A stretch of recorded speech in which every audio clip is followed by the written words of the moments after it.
안녕하세요. 오늘도 사연 살롱을 찾아주셔서 감사합니다. 저는 바다와 산이 보이는 작은 마을에서 작은 카페를 운영하고 있는 할머니예요. 반평생을 직장 생활을 하다가 나이가 든 뒤 한적한 시골로 내려왔죠. 한적한 곳이라 새로운 손님이 많지는 않지만 동네 주민들에게는 편안한 휴식의 공간이 되고 있답니다. 할미꽃을 그려놓고 할머니가 운영한다고 걸어놓았지만 저를 할머니로 보는 사람은 아무도 없어요. 항상 사람들이 40대 같아 보인다고, 어려 보인다고 칭찬을 해주시죠. 환갑을 바라보고 있는 제가 그런 말을 들으니 솔직히 기분이 좋기는 합니다만 저는 실제로 할머니예요. 저희 딸이 곧 출산을 앞두고 있거든요. 딸과 아주 가까운 거리에 살기 때문에 몸이 무거워진 우리 딸 좋은 밥 먹이고 외출할 일 있으면 가서 도와주기도 하며 지내고 있네요. 딸의 남산만한 배를 보면 참 세월이 빠르다는 게 느껴져요. 제가 딸을 뱃속에 품고 있었던 게 정말 엊그제 같은데 말입니다. 저는 저희 딸을 베고 있을 때 잘해주질 못했거든요. 다른 임산부들은 뱃속에 있는 아이 조금이라도 더 좋은 거 먹이고 더 좋은 거 들려주려고 애쓴다는데 저는 당시 입에 풀칠하기도 쉽지가 않았어요. 당시 제 사정을 말씀드리려면 조금 더 시간을 거슬러 올라가야겠네요. 제가 고등학생일 때로요. 저는 위로 오빠 둘이 있는 집안의 막내딸이었어요. 저희 할아버지는 지역 유지셨기 때문에 아버지도 동네에서 다 아는 분이었고 저희 집은 굉장히 풍족했죠. 당시 딸이었던 저는 집안에서 그다지 쓸모있는 존재가 아니었어요. 결혼이나 좀 괜찮은 집안으로 가면 모를까. 아들에 비해서는 신경 쓸 존재가 아니었죠. 게다가 저희 오빠들이 다 공부를 잘했기 때문에 아버지는 저에게 별 관심이 없으셨어요. 저는 그냥 오빠들이 늘 집에서 공부를 열심히 하니까 저도 따라서 공부하는 게 습관이었어요. 당시 여고를 다니고 있었는데 사실 1등을 해야겠다는 생각은 없었습니다.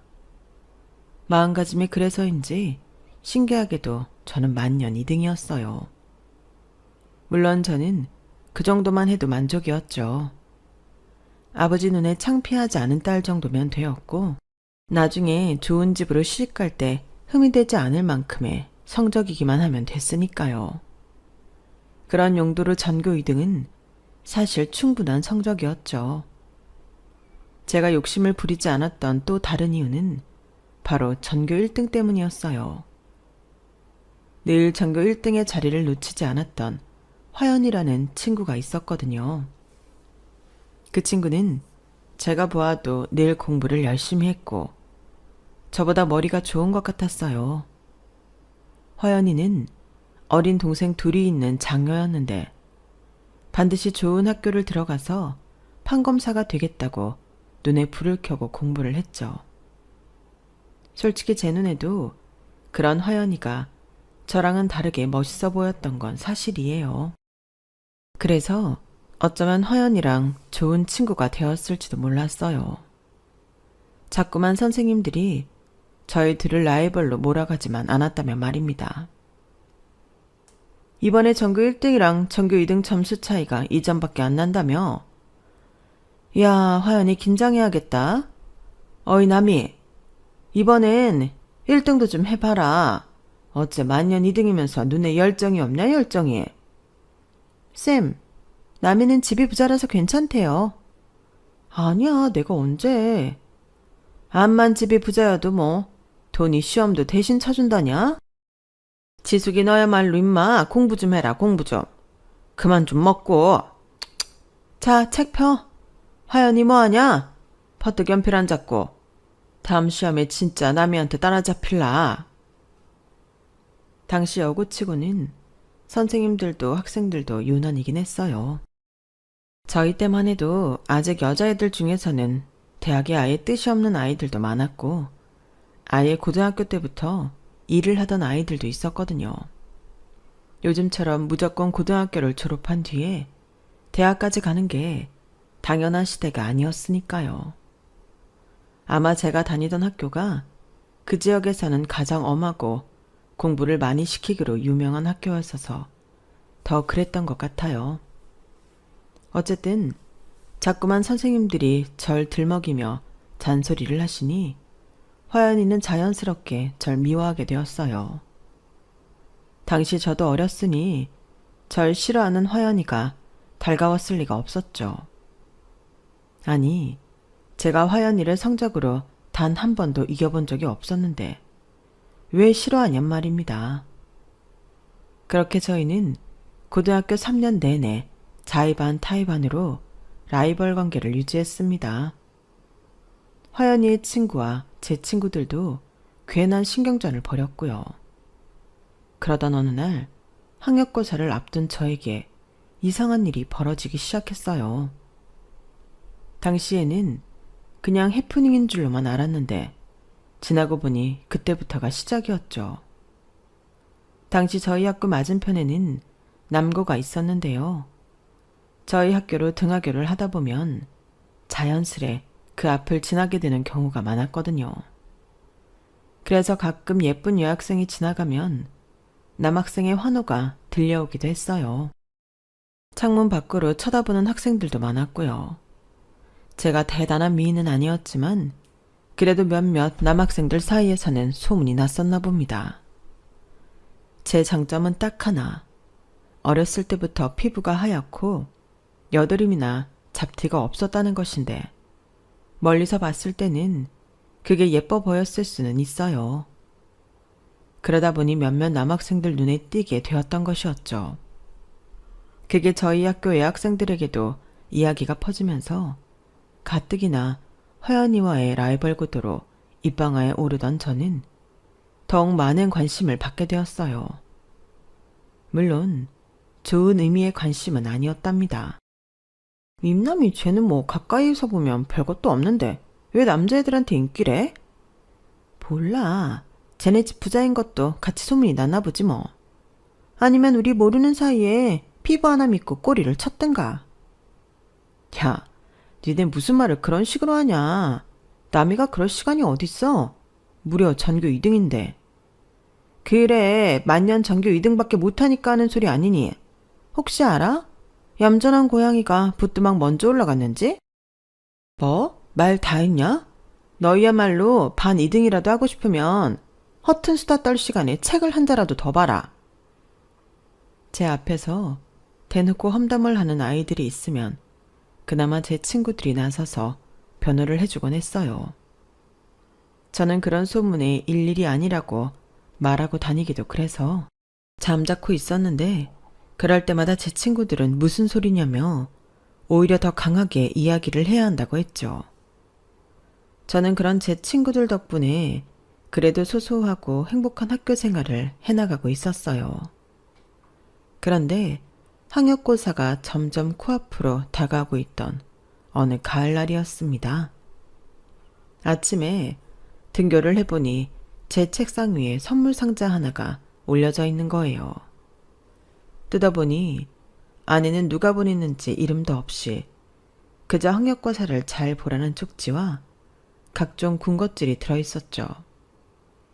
처음엔 대부분의 아이들이 그냥 이얼 하면서 부러워만 하고 넘어가는 것 같았는데 얼마 뒤부터 저에 대한 이상한 소문이 퍼지기 시작하는 거예요.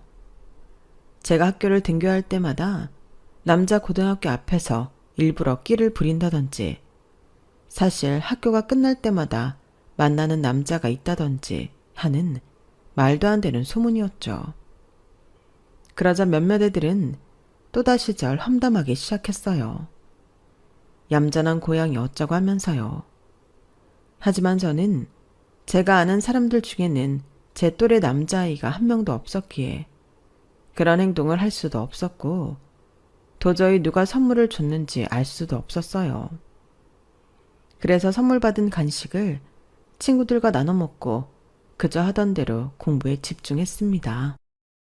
몇몇 아이들의 수근거림을 애써 안 들리는 척 무시하면서요. 저는 1988년도에 학력고사를 치렀는데요.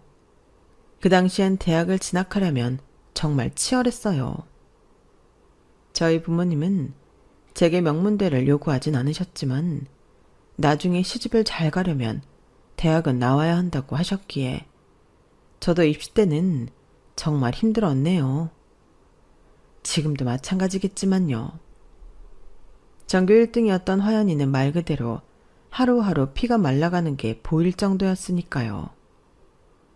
대학 진학의 뜻이 있었던 아이들은 전부 힘들긴 했죠.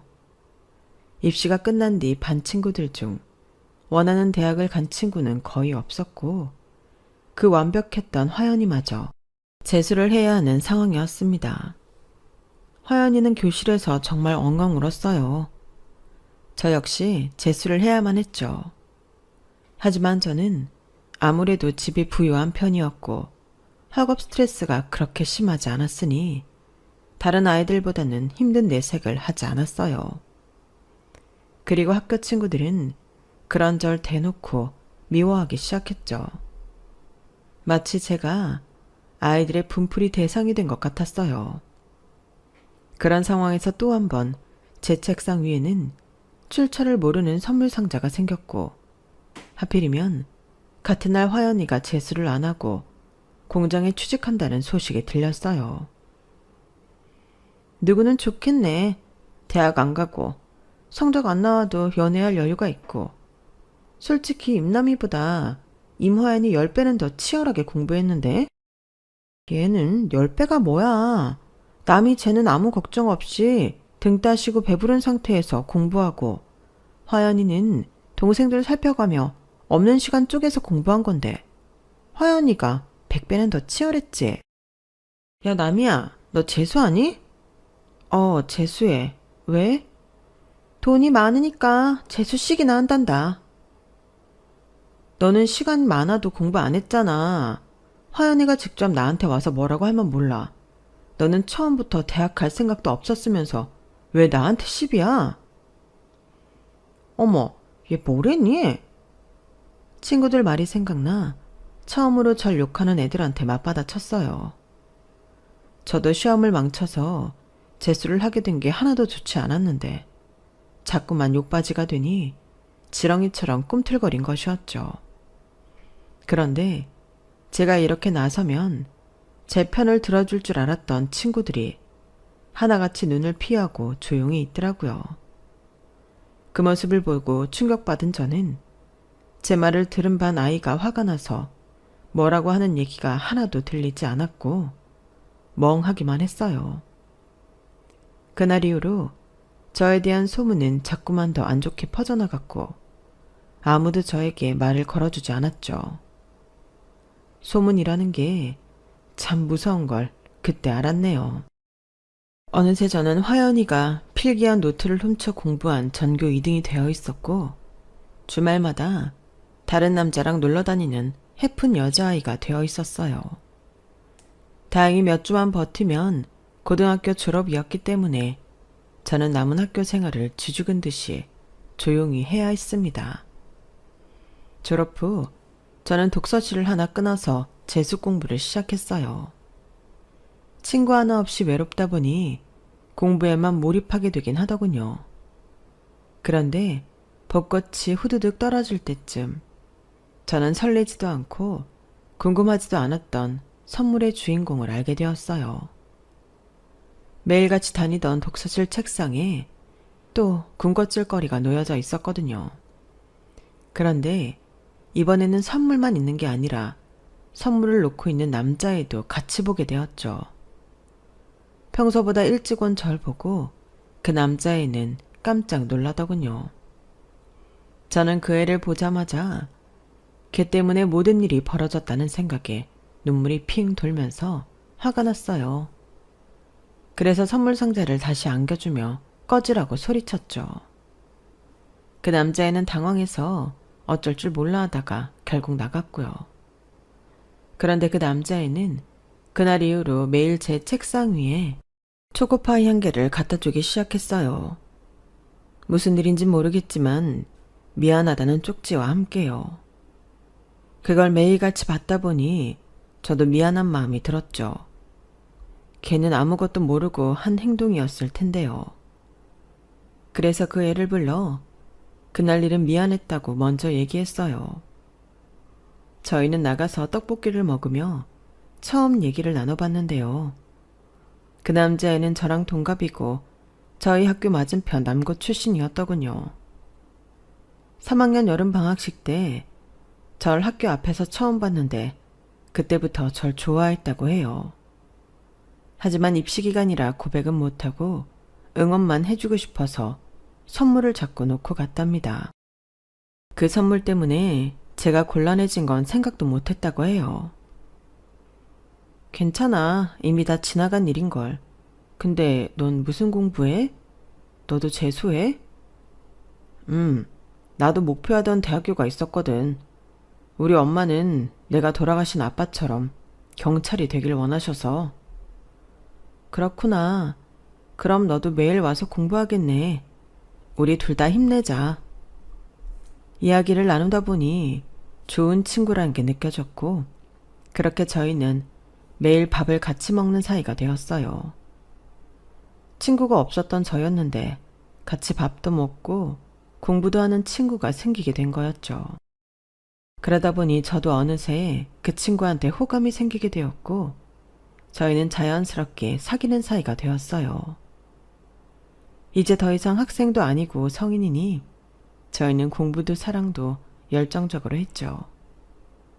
다행히 그의 학력고사는 저희 둘 다 좋은 점수를 낼 수 있었어요.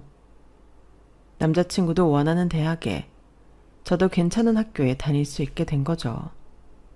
하지만 대학 첫 개강을 한 달 반 앞두고 저는 엄청난 운명을 맞이해야만 했습니다. 임신을 해버린 거였어요. 저는 곧바로 남자친구를 찾아가 덜덜 떨면서 임신 사실을 알렸어요. 남자친구도 저처럼 엄청난 충격을 받았죠. 임신이라고? 아니, 우리 딱 한 번. 말도 안 돼. 그날 때문이라고?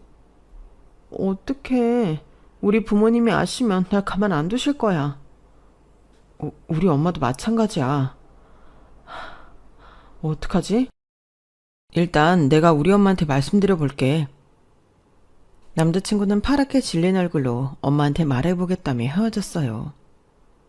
저는 일단 집에 가서 남자친구의 연락을 기다려보기로 했죠. 그런데 일주일이 넘도록 남자친구에게선 연락이 오지 않았어요. 저는 가족들에게 최대한 티를 내지 않으려고 했지만 하루하루가 지날수록 초조해지는 마음은 어쩔 수가 없었어요. 그리고 임신 사실을 숨길 수 없을 만큼 입덧이 심하게 올라오기 시작했죠. 가장 먼저 제 임신 사실을 알아차린 건 저희 엄마였습니다. 나미, 너 갑자기 밥도 제대로 못 먹고 왜 그래? 속이 안 좋아? 아니 엄마, 나 좀 피곤해서. 아니 이게 뭐가 아니야. 열도 나는 것 같은데? 잠깐만, 너 설마?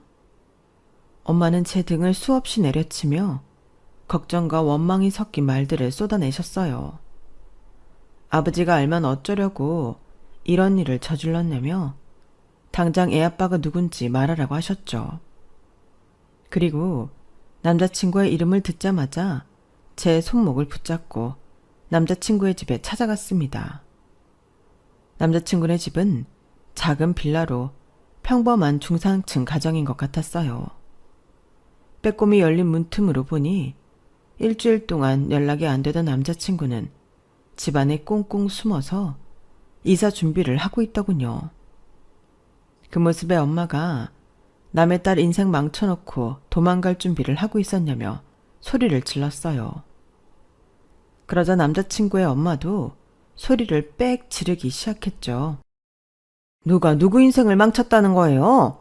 그쪽이야말로 딸의 간수를 어떻게 했길래 이제 막 20살 된 애가 벌써부터 팔랑 까져가지고 남의 아들 인생을 말아먹으려 들어. 뭐라고요? 지금 내 눈앞에서 무릎 꿇고 손이 발이 되도록 빌어도 시원찮을 판에? 대기야말로 아들 단둘이를 제대로 못해서 이 사단이 나게 한 거잖아요. 허위가 없네. 그게 우리 아들이라는 증거 있어? 어디서 말도 안 되는 소리를 박박 우겨대. 저 딱 봐도 해픈 애가 우리 아들이랑만 했다는 증거 있냐고. 야, 이 미친 여편네야. 너 지금 말 다 했어? 엄마는 단숨에 남자친구 엄마의 머리채를 붙잡았어요. 머리채를 잡힌 그 아줌마는 소리를 지르며 버둥거렸지만 엄마의 상대가 되지 못했죠. 엄마가 그 아줌마의 머리카락을 반쯤 뽑아버리는 동안 남자친구는 제대로 나서서 말리지도 못하고 어쩔 줄 몰라 하더군요. 나중에 들었는데 사실 엄마는 그 집구석을 보자마자 눈앞이 캄캄해졌다고 합니다. 그 아줌마가 먼저 사과하고 애를 같이 키우겠다고 해도 남자친구가 나이보다 의젓해서 저희 아버지 앞에서 정중히 무릎을 꿇는다 해도 아버지의 분노를 피하기가 어렵겠다는 생각이 들었다고요. 그런데 오히려 적반하장으로 나오니 없는 이만 못한 인간들이었고 엄마는 분이라도 제대로 풀겠다는 심정으로 혼쭐을 내주신 거라고 합니다. 그 아줌마를 탈탈 턴 이후에는 남자친구의 뺨이며 등을 수차례 내려치고 왔거든요. 저 역시 아무 말 없이 맞기만 하는 남자친구에게 인간 대 인간으로서 엄청나게 실망을 했고요. 남자친구와 그 아줌마는 결국 절 나몰라라 하고 다른 지역으로 이사를 갔어요. 남자친구는 저에게 마지막으로 이메일을 남겼는데 저와의 일을 잊으려 군대를 간다더군요. 군대를 다녀와서 어쩌겠다는 말도 없었고 그냥 미안하다는 말이 전부였어요. 전 얼마 지나지 않아 아버지에게 임신 사실을 들키고 말았답니다. 애초에 한 집에 살면서 임신 사실을 숨긴다는 건 손바닥으로 하늘을 가리는 것이나 다름없는 일이긴 했어요. 노발대발 하실 줄 알았던 아버지는 의외로 고요하셨어요. 그게 오히려 더 간담이 서늘할 정도로 무서웠죠. 아버지는 절 쳐다도 보지 않으시고 단칸방 하나 얻어줄 테니 당장 이 집에서 나가라고 하셨습니다. 너 같은 딸을 뒀다는 사실에 창피하기 그지없다. 이 이상 소란 피울 생각하지 말고 이상한 소문 돌기 전에 당장 이 집에서 나가라. 어디 가서 내 딸이라고도 하지 말고. 알아들어? 아버지의 말씀에 저는 한마디도 못하고 엄동설언에 그대로 집에서 쫓겨났어요. 그래도 단칸방도 얻어주고 옷 가지며 짐을 챙길 수는 있어서 다행이었네요. 엄마는 언젠간 이런 일이 일어날 줄 아셨는지 미리 준비해두었던 가방을 몰래 저에게 건네주셨어요. 쫓겨나는 중에도 후다닥 절 챙겨주시는 엄마 모습에 닭똥 같은 눈물이 하염없이 흘렀죠.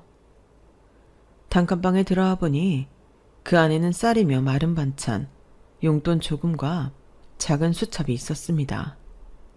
수첩 안에는 밥하는 법, 빨래하는 법부터 시작해서 온갖 살림 방법이 적혀 있었어요. 그리고 아버지가 미리 대학 등록을 했었으니 등록금을 찾아가라는 말도 적혀 있었죠. 아버지 몰래 그 수첩을 꾹꾹 눌러 쓴 엄마를 생각하니 더 눈물이 쏟아졌어요. 그리고 저는 그렇게 부잣집 귀한 막내딸에서 단칸방 미혼모 신세로 전락하고 말았습니다. 엄마가 주신 용돈과 환불받은 대학 등록금으로 겨우겨우 끼니는 때웠지만 몸이 너무 아프고 외로울 때는 집에서 꼼짝 않고 하염없이 울기만 했어요. 배가 부른 상태로 동네를 다니다 보니 절 알아본 몇몇 고등학교 동창들이 있었나 봅니다. 고등학교 친구들 사이에서 제 소문이 아주 이상하게 퍼졌다더군요. 그래서 저는 더더욱 아무와도 연락을 안 하고 혼자 지냈어요. 그리고 22살이 되자마자 딸아이를 낳았죠. 아이를 낳을 때는 엄마가 안 그래도 수시로 찾아오시다가 산통이 오는 절 발견하고 병원으로 데려가 주셨어요. 산후조리도 제대로 못하고 바로 집으로 돌아왔는데 보일러도 제대로 돌지 않는 단칸방에서 얼마나 추웠는지 몰라요. 엄마가 한동안 오지 않을 때는 미역이랑 간장, 간마늘만 넣은 국을 마셔가며 겨우겨우 애를 키웠습니다. 그렇게 버티다 엄마가 오시면 항상 이것저것 제가 먹을 것, 아이 기저귀 갈 것 등을 챙겨와 주셔서 기운을 차릴 수 있었죠. 엄마가 아니었다면 전 틀림없이 그의 겨울을 나지도 못하고 딸아이와 운명을 달리했을지도 모릅니다. 시간이 지나니 혼자서 애를 안고 장을 보고 먹을 것을 사올 만큼 움직일 수 있게 되었는데요. 동네가 좁다 보니 어쩌다 한 번씩 동창들을 마주칠 때가 있었어요. 그럴 때마다 그 친구들의 무시와 비웃음을 마주하는 건 정말 힘든 일이었죠. 몇 번 아이들을 마주친 이후로는 외출할 때 무조건 모자를 푹 눌러 쓰고 다녔고 어떻게 알았는지 집으로 동창회 우편물이 와도 열어보지도 않고 그대로 버렸답니다. 솔직히 그 당시엔 가난아이가 제 인생 발목 잡고 한없이 지하로 끌고 내려가는 것만 같다는 생각뿐이었어요. 아이를 안고 저를 물리면서도 아이가 너무나 싫었죠. 하지만 애가 가만두면 울고불고 엄마를 찾는데 그걸 외면할 만큼 성정이 모질지도 못했습니다. 그래서 당시엔 우유부단한 제 자신이 죽을 만큼 싫었어요. 모질게 나만 살겠다고 애를 고아원에 버리는 사람들처럼 저도 그러고 싶은데 도저히 그게 안 됐으니까요. 시간이 좀 더 지나자 아이는 어느새 자라더니 자기가 알아서 몸도 뒤집고 방안을 헤집으며 기어다녔어요. 뭐가 좋은지 헤헤 웃기도 하고 그러다 또 왕 울어버리기도 하면서요. 그러다 하루는 제가 애를 안고 재우다가 저도 모르게 꼬박 잠이 들었는데요. 무슨 꿈을 꿨는지 기억은 안 나지만 잠결에 얼마나 속이 뒤집어지고 서러운지 눈물이 펑펑 나더라고요. 그래서 엉엉 울면서 잠에서 깼는데 애가 울지도 않고 저를 쳐다보면서 방긋방긋 웃는 거예요. 세상에 나쁜 거라곤 하나도 묻지 않은 순수한 눈빛으로 절 봐주는데 그 눈빛에 엄청난 위로와 감동을 동시에 받고 말았어요. 내가 내 잘못으로 널 낳아놓고 여태 네 탓만 했구나. 너는 이렇게 맑은 눈으로 나만 봐주는데. 미안해. 정말 미안해 우리 딸. 엄마가 미안해. 저는 딸을 안고 엉엉 울면서 밤새도록 미안하다고 했어요. 그리고 그날 이후로 제대로 된 어른이 되었답니다. 모자도 후드도 다 집어 던지고 딸을 위해서라면 악착같이 살아남기로 한 것이죠. 처음이자 마지막으로 엄마한테 먼저 연락을 해서 도와달라고 부탁을 했습니다. 산후조리를 마친 이후로는 좀처럼 찾아오지 않으시던 엄마가 한달음에 달려오셨어요. 왜? 무슨 일이야? 어디 아파? 몸은? 엄마, 나 직장을 구해야겠어. 혹시 아이 좀 봐줄 수 있어? 그래, 직장은 어디로 구하려고? 어떻게? 공무원 시험 보려고. 어차피 공부밖에 할 수 있는 것도 없고. 안 그래도 얼마 후면 시험이 있다더라고. 그래, 잘 생각했다. 그게 그나마 철밥통이라더라. 지금 너한테는 안정적인 게 최고지. 남들이 공순이 해도 애 혼자 키우는 마당에 그게 대수니? 당시에는 공무원 시험이 요즘과는 좀 달랐거든요. 경쟁률도 그다지 높지 않고 시험 준비도 그렇게 어렵진 않았어요. 엄마는 아버지 눈을 피해서 제가 취직을 할 때까지 딸아이를 봐주셨고 저는 금방 취업을 했어요. 저는 사는 곳과는 조금 멀리 떨어진 곳에 첫 발령을 받게 되었죠. 차라리 이 동네에서 이렇게 남의 눈 의식하면서 살아가는 것보다는 오히려 다행이었어요. 엄마도 그렇게 생각하며 잘 됐다고 해주셨고요. 저희는 엉엉 울면서 이별했습니다. 저는 살아생전 엄마를 다시 보기 어려울 거라는 걸 본능적으로 알았어요. 엄마는 제가 이사하는 날 당신 혼수 반지와 제 돌반지, 이렇게 두 가락지와 용돈 봉투를 주시며 꼭 필요할 때만 쓰라고 신신당부를 하셨어요. 그렇게 엄마랑 헤어지고 저는 3살 된 딸아이의 손을 잡고 반지 앞방에 들어가 살게 되었답니다. 매일 아침마다 아이를 돌봐줄 곳에 맡기고 출근하고 애를 데리고 퇴근해서 집에서 직접 공부를 시키며 지냈어요. 쥐꼬리만한 월급으로 살림을 꾸리고 일과 육아를 한꺼번에 하는 게 쉬운 건 아니었지만 그래도 우리 딸이 말을 곧잘 듣고 애답지 않게 땡깡 한 번을 부리는 법이 없어서 크게 힘든 일도 없었죠. 게다가 우리 딸은 어려서부터 참 똘똘한 아이였어요. 초등학교 들어가고 나서는 본인이 알아서 아침 먹고 등교를 하고 다녀와서는 숙제도 다 해놓고 얌전히 집에 있었죠. 아이가 초등학교 들어간 지 얼마 되지 않아서 IMF가 터졌어요. 너무 다행이었던 건 제가 그나마 공무원이었기에 큰 타격을 받지 않았다는 거예요. 저는 경제 상황이 어떻게 돌아가도 흔들리지 않고 그저 꾸준하게 일을 하고 아이를 키우고 저축을 해나갔습니다. 그렇게 아끼며 살았더니 우리 딸이 중학생 될 때쯤엔 번듯하게 해 들어오는 집을 얻을 수 있었어요. 여전히 코딱지만한 집이긴 했지만 아이를 키우기에는 훨씬 좋았죠. 딸아이 방을 새로 만들어 꾸며줄 수가 있었거든요. 없는 집에 살다 보니 우리 딸은 일찍 철이 든 건지 속 한 번 썩이는 적이 없었답니다. 학원 하나 보내지 못했는데도 본인 힘으로 공부해서 계속 전교 1, 2등을 해왔죠. 만년 2등이었던 지 엄마보다 낫더군요.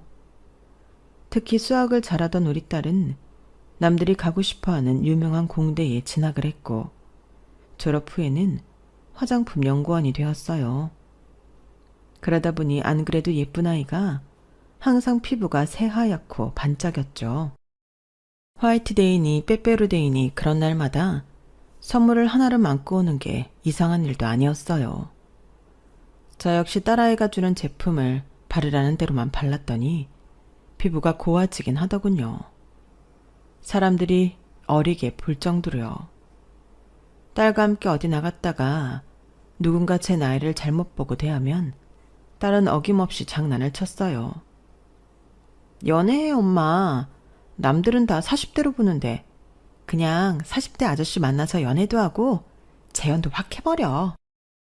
웃기고 있다 정말. 너나 실컷 해 기집애야. 너도 얼마 안 남았어. 그럼 나랑 같이 시집 갈래?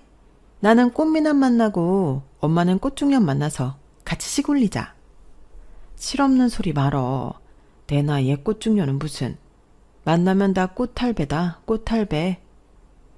딸내미와 농담을 주고받으며 까르르 웃고 넘겼는데 최근 1, 2년 사이엔 딸아이의 농담이 그냥 농담 같지가 않더라고요.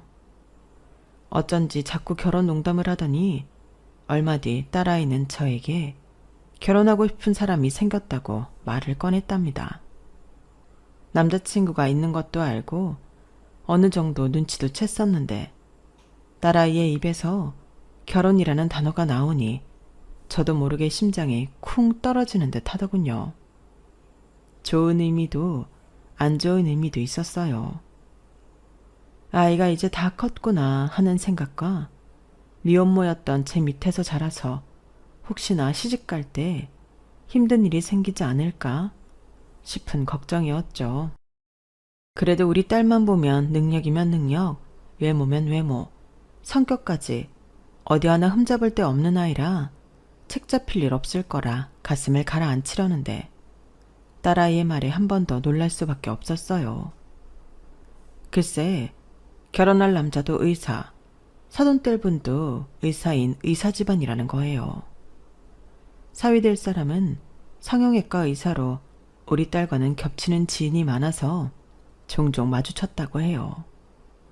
그러다가 사위가 먼저 연락처를 물어봐서 사귀게 되었다더군요. 의사 집안에 우리나라에서 최고로 돈 잘 번다는 성형외과 의사라니 저는 혹시나 아침 드라마 같은 일이 벌어지진 않을까 노심초사했어요.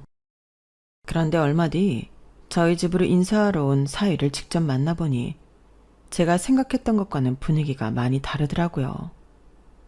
사위 말로는 의사인 아버지 밑에서 부족할 거 없이 자랐다던데 이미 예전부터 본인이 가장이었던 것처럼 행동했거든요. 나중에 알고 보니 바깥 사돈이 오래전에 사고를 크게 당해서 다리를 못 쓰신다고 하더군요. 원래는 서울 큰 병원에서 의사로 일하며 부유하게 잘 살았는데 다리를 못 쓰게 된 이후로는 동네 작은 병원에서 일하셨다고요. 그나마도 몇 년 전 신장이 안 좋아지면서 일을 다 접고 본인 고향으로 내려가 지내고 있다고 했어요. 자초지종을 털어놓으며 사위는 조심스럽게 저에게 결혼식을 자기 본가에서 치러도 괜찮은지 물어봤습니다. 서울에 있는 저희 측 하객들은 전부 버스 대관에서 모셔올 거라면서요. 웬만하면 저도 애들이 좋다는데 반대할 의향은 없었지만 위치를 듣고 조금 움찔했네요. 왜냐면 사돈집이 제 고향과 바로 옆 동네, 엎어지면 코 닿을 거리였거든요. 저는 딸과 함께 서울로 올라온 뒤로 부모님이 돌아가실 때를 빼곤 단 한 번도 고향에 내려가지 않았는데 거기에서 식을 올린다니까 살짝 신경이 쓰였어요. 물론 저도 이제는 그 지역도 많이 바뀌었고 시간도 오래 지나 절 아는 사람이 드물 거라는 생각이 들긴 했지만 저절로 힘든 기억들이 떠오르는 건 막을 수가 없었어요. 하지만 저도 제 감정은 그저 캐캐 묵은 것일 뿐이라는 걸 잘 알았고 아이들의 식을 방해하고 싶은 생각은 없었답니다. 그래서 그러자고 했어요. 상견례 때 좀 더 자세하게 일정을 잡아보자고 했죠.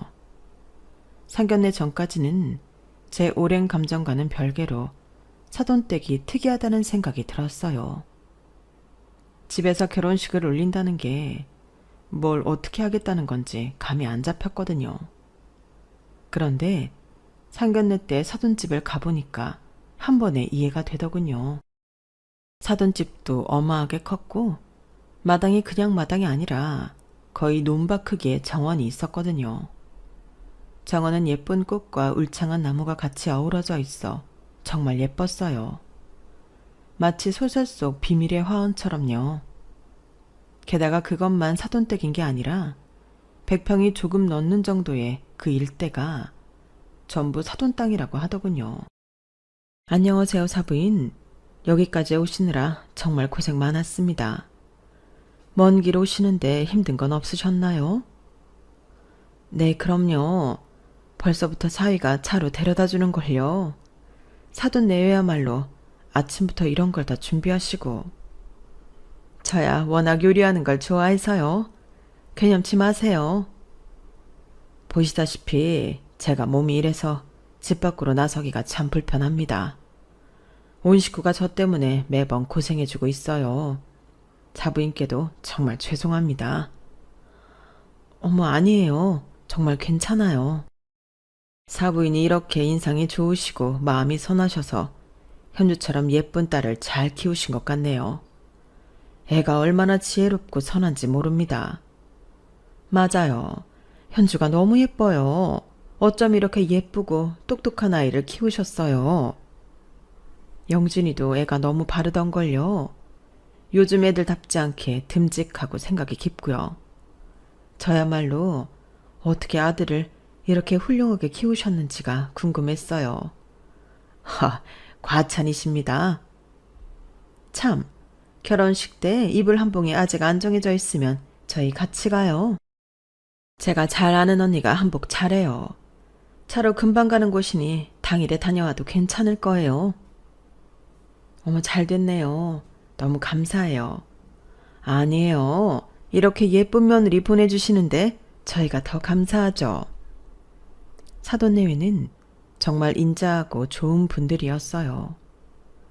우리 딸을 믿고 맡길 수 있을 만큼 인간적인 분들이셨죠.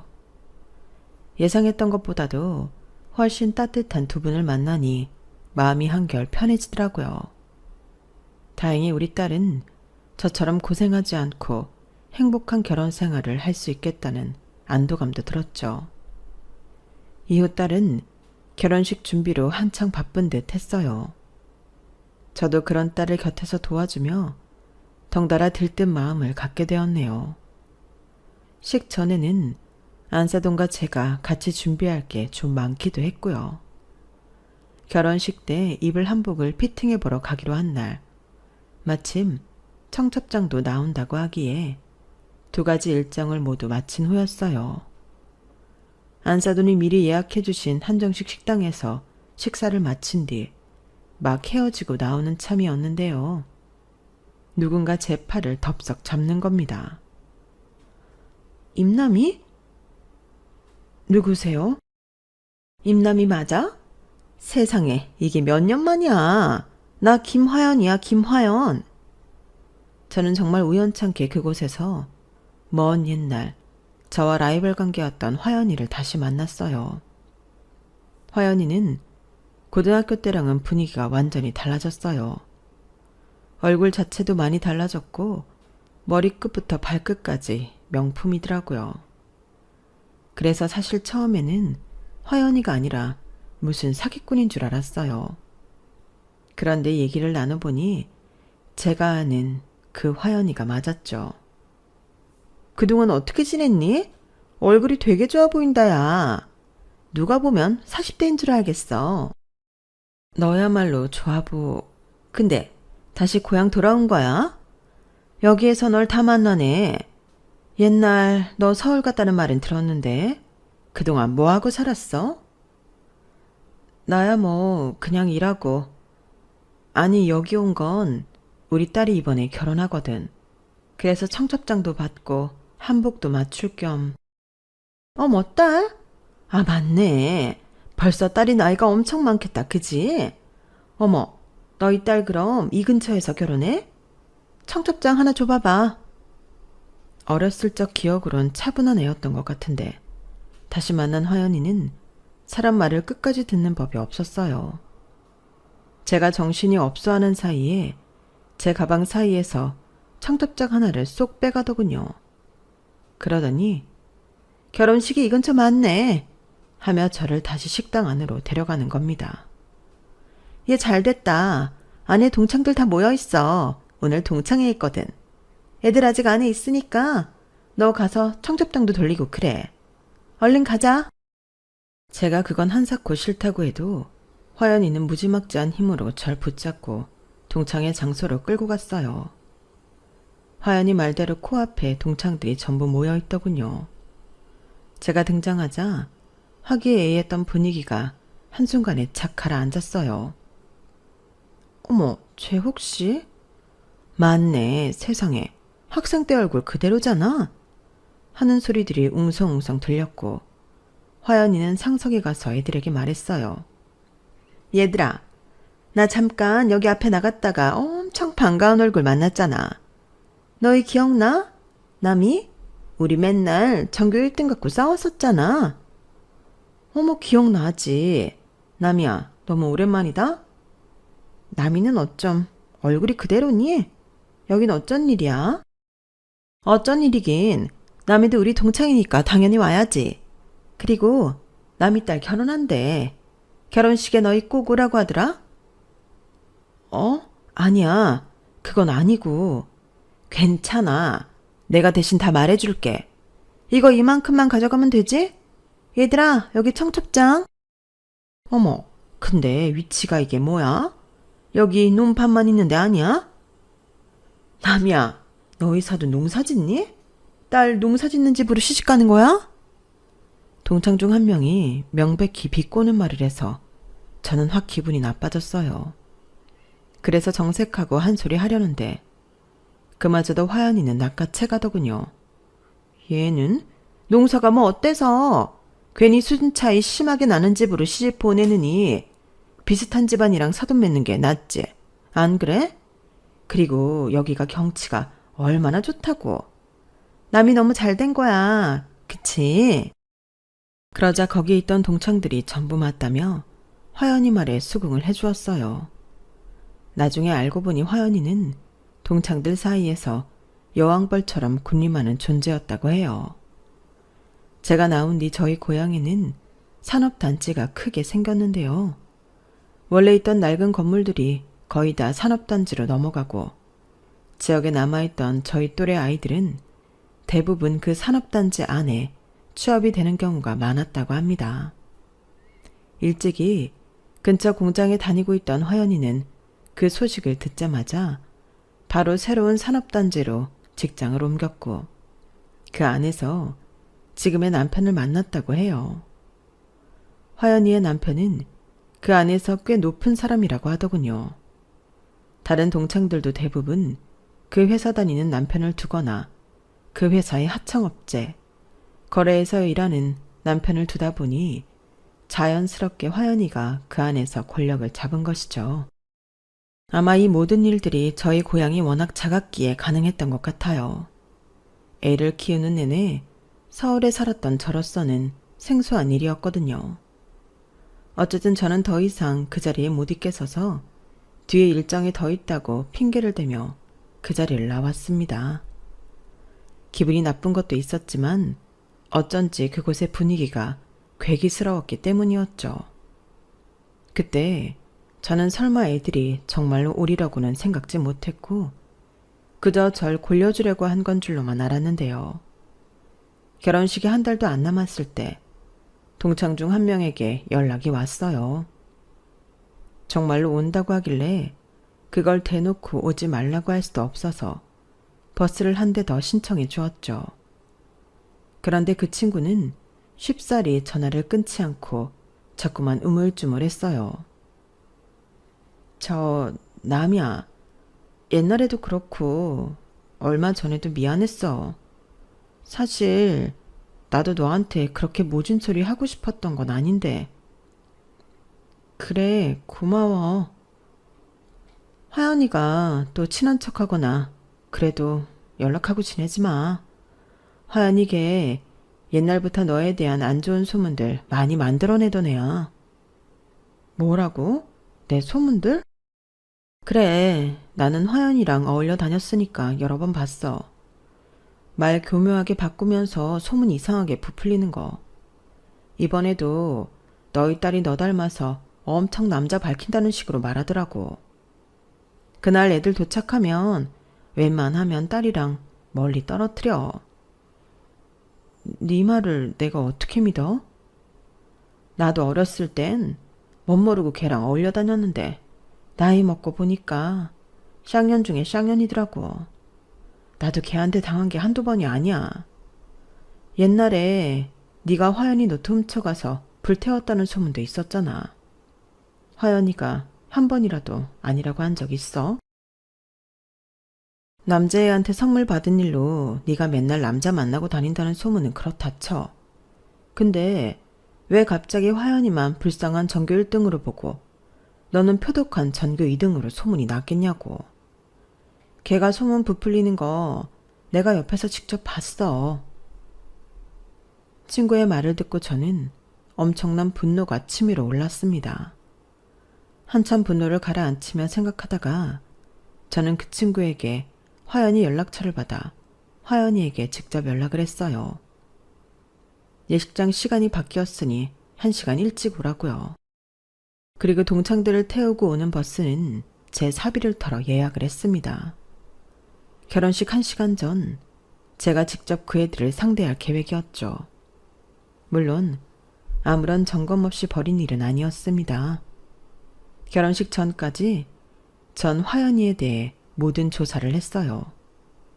그리고 친구의 말이 사실임을 짐작할 수 있었어요. 불륜에 폭력에 사기에 그 정도 인성이라면 그런 이간질은 화연이한텐 아무것도 아니었겠다는 확신이 들더군요. 물론 저도 그간 화연이를 대하며 쎄한 기분을 한두 번 느꼈던 게 아니었고요. 결혼식 당일 예상한 시간에 동창들이 버스를 타고 왔어요. 아직 하객들은 거의 없었고 결혼식 준비는 다 마친 상황이었어요. 버스는 사돈집 정원과 좀 떨어진 논밭에 정차했고 동창들은 아무것도 없는 논밭을 보고 어리둥절했죠. 왔어? 어머, 너희 딸 정말 논밭에서 결혼해? 너, 김화연, 네가 알 바는 아니야. 너 지금 당장 이 택시 타고 돌아가. 너 미쳤니? 네 딸 결혼식에 찾아와준 손님한테 이게 할 짓이야? 손님? 손님은 선의로 찾아온 사람을 말하는 거지. 넌 아니야. 네가 옛날부터 나에 대해 안 좋은 소식을 전부 뿌리고 다녔다며. 아니야? 뭐라는 거니? 난 그런 적 없어. 어디서 이상한 말을 듣고 와가지고. 그래, 네가 딱 잡아떼면 그만이지. 나도 네가 예전부터 이상하다고만 생각했지. 정확한 증거는 없었으니까. 근데 네가 남편 말고 딴 남자 만나고 다니는 건 증거가 차고 넘치더라. 내 새끼 결혼식에 불륜이나 저지르고 다니는 너 같은 인간은 비리 걸러내는 게 맞지 않니? 제 말에 동창들은 모두 놀라서 웅성거리기 시작했어요. 화연이는 곧 터질 것처럼 얼굴이 시뻘개졌죠. 네가 감히? 감히 왜? 잘못한 게 있으면 벌 받는 건 당연한 거 아니니? 네가 무슨 왕족이라도 돼? 너 이 함부로 놀리는 거 그게 엄연한 명예훼손이야. 그걸 그렇게 잘 아는 애가 입을 함부로 놀리고 다녔니? 그래, 그럼 어디 한번 명예훼손으로 고소라도 해봐. 나도 잘못한 거에 대해서는 죄값 받을 테니까. 근데 네가 고소하고 난리치면 네 남편 귀에 안 들어갈 수 있을까? 화연이는 분을 이기지 못해 저에게 달려들려고 했어요. 그런데 제가 조금 더 빨랐습니다. 저는 있는 힘껏 화연이의 뺨을 내리쳤어요. 그 자리에 있던 모두가 놀랐고 저 역시 제 자신에게 깜짝 놀랐죠. 살면서 그렇게 분노해 본 적도 누구를 때려본 적도 처음이라 손이 덜덜 떨리더군요. 네가 그러고도 인간이야? 고작 19살, 20살 된 애한테 그런 나쁜 소문이나 떠벌리고 다니고 아직도 재벌은 못 고치고 그러고 다녀? 이젠 나도 가만히 있지 않을 거야. 너 내가 만만해 보였나 본데 내가 요 며칠 네 뒷조사하니까 너 정말 엉망진창으로 살고 있더라. 내가 너 바람핀 증거만 가지고 있을 것 같아? 지금처럼 등 따시고 배부르게 살고 싶으면 입 조심하고 알아서 처신 똑바로 하고 다녀. 알겠어? 저는 화연이가 저한테 그랬던 것처럼 똑같이 걔를 막무가내로 끌고 가 택시 안에 구겨 넣어버렸습니다. 반항할 힘이 다 없어진 건지 의외로 화연이는 순순히 택시에 올라탔죠. 그렇게 화연이를 보내고 저는 남은 동창들을 향해 말했어요. 너희들 중에도 김화연처럼 못된 마음으로 결혼식 온 애 있니? 동창들은 누가 먼저랄 것도 없이 서둘러 고개를 저으며 절대 아니라고 부인하더군요. 저는 그럼 따라오라고 한마디를 한 뒤 결혼식장으로 향했어요. 10분쯤 걸어가자 결혼식을 위해 잔뜩 꾸며진 사돈댁 정원이 나왔고 등 뒤로 동창들이 놀라는 소리가 들려왔어요. 세상에, 이게 다 뭐야? 이걸 다 꾸민 거야? 여기만 다른 세상 같네. 이 땅이 전부 개인 사유지야? 결혼식 할 만했네. 초가집에서 결혼한다는 얘긴 어디서 나온 거야? 어디긴 김화연이지 뭐. 걔가 좀과장해서 말하니? 하긴 저번에 나도 우리 회사 상품 한번 얘기만 꺼냈는데 나를 무슨 다단계 사기꾼으로 몰아갔잖아. 아까 고년 망가지는데 사실 얼마나 고생했는지 몰라. 들려오는 동창들의 소리를 무시하고 저는 가장 구석진 자리로 동창들을 안내했어요. 아까는 나도 흥분했어. 다들 결혼식 와줘서 고마워. 여기 있다 보면 좀 이따 식 시작되면서 음식도 같이 나올 거야. 밥 맛있게 잘 먹고 이따가 타고 온 버스 타고 가. 근데 남이야.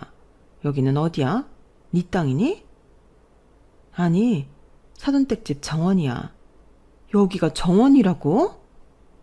동창들은 하나같이 눈이 휘둥그레져서 절 쳐다봤어요. 하지만 전 그런 반응이 달갑지가 않았죠. 그 친구들은 그저 본부장의 아내인 화연이를 대하듯이 절 대하려고 할 뿐, 자기들도 화연이가 만든 소문에 동조하고 절 괴롭혔던 건 하나도 반성하지 않았거든요. 그래도 결혼식에 찾아온 손님이니 저는 적당히 예의만 차리고 제 자리로 돌아왔습니다. 화장이랑 머리를 다시 수정하고 하나 둘씩 결혼식에 찾아온 손님들을 맞이했죠. 그리고 평온해진 마음으로 식에 참가했어요. 다행히 결혼식은 아무런 사건 사고 없이 성대하게 치러졌답니다. 화연이를 미리 정리해버린 게 다시 생각해도 정말 잘한 행동이었죠. 아무런 방해꾼 없이 세상에서 가장 아름다운 결혼식이 치러지는 걸 보면서 저는 계속해서 눈물을 흘렸어요. 우리 딸이 그 모든 어려운 환경을 뚫고 이렇게 예쁘게 자라 진정한 어른이 되었다는 게 감격스러워서요. 그리고 먼저 하늘나라를 간 엄마도 계속 생각나더라고요.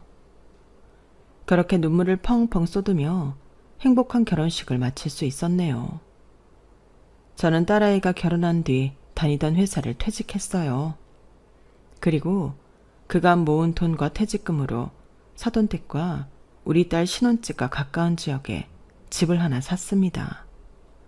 사실 저도 작은 마을에서 자라서 그런지 서울 사는 내내 편안하지가 않았거든요. 딸아이를 키우기엔 더없이 좋았지만 이제는 딸도 없으니 서울에 혼자 있고 싶지는 않았어요. 제가 산 집은 바닷가가 잘 보이는 위치에 있어서 1층에는 카페를 차리고 2층에서 생활하고 있답니다. 그동안은 몰랐는데 이렇게 조용한 동네에서 지내다 보니 그간 제가 얼마나 긴장을 하고 살았는지 깨달을 수 있었어요. 이제 남은 생은 이곳에서 한적하고 평화롭게 지내고 싶네요. 화연이는 외도를 하고 있다는 사실이 동창들에게 알려지며 예전처럼 여왕벌 행세를 못하게 되었다고 해요. 아니, 오히려 그간 저질렀던 업보를 모조리 돌려받는 중이라고 합니다. 화연이는 남편과 결혼한 이후 일은 일절 안 하고 부잣집 마님 행세만 했나 보더군요. 그동안 자신의 힘으로 읽어놓은 것이 없어서 남편과 이혼하면 큰일이 나는지 약점을 쥔 동창들에게 아무런 반항을 못하고 시녀 행세를 하는 것 같았어요. 저는 그런 화연이도 동창들도 전부 다 악인이라는 생각이 들어 그 이후로는 모두와 소식을 끊어버렸죠. 딸아이는 결혼한 지 1년 만에 아기 천사를 갖게 되었어요. 못된 생각과 못된 행동만 하는 동창들에게서 멀어져 딸아이와 함께 좋은 생각만 하며 지난 8개월을 지냈네요. 출산일을 앞두고 있는 딸에게 지극정성을 다하면서 아주 오래전 우리 딸에게 잘못했던 업보를 저도 청산하는 중입니다. 그 당시엔 아무 죄도 없는 우리 딸을 왜 그렇게 미워했나 참 많은 반성을 하면서요. 앞으로 만나게 될 손주에게는 아낌없이 사랑만 줄 예정이랍니다. 제 이야기는 여기서 끝이에요. 지금까지 들어주신 여러분 모두 행복하세요. 여러분, 사연 댓글에 응원과 현명한 조언 부탁드려요. 좋아요와 구독은 저에게 큰 힘이 됩니다. 오늘도 좋은 일 가득하세요.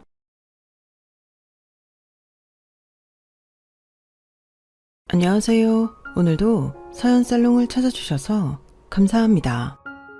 얼마 전 올림픽 경기를 보다가 느꼈어요.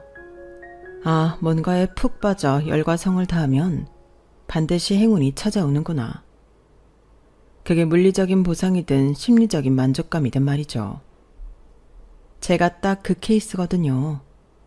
어릴 적부터 누군가의 기댈 상황이 안 되었던 전 그림에 푹 빠져 가족이 그리울 때면 언제나 인물화를 그리곤 했죠.